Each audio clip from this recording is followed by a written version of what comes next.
Hi మిత్రమా,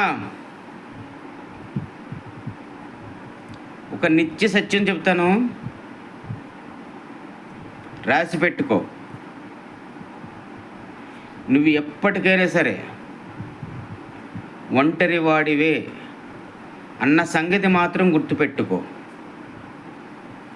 మధ్యలో వచ్చిన సంబంధాలు ఇంకా ఏవి కూడా నీకు కలిసి వస్తాయని మాత్రం నువ్వు ఆలోచనలోకి తీసుకోవద్దు.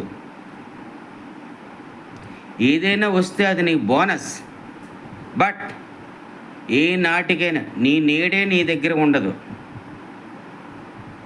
ఇంకా నువ్వెంత, నీకు నువ్వే తోడు.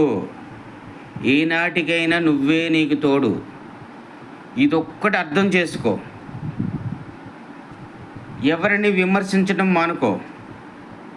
అప్పుడు వాళ్ళు అలా చేసుంటే నేను ఇంకా బాగుండేవాడిని అని వాళ్ళ మీద నిందలు తోయొద్దు. నువ్వు ఆ క్షణంలో నువ్వు అలా చేయలేకపోయావు కాబట్టి ఈరోజు నీ పరిస్థితి ఎలా ఉంది.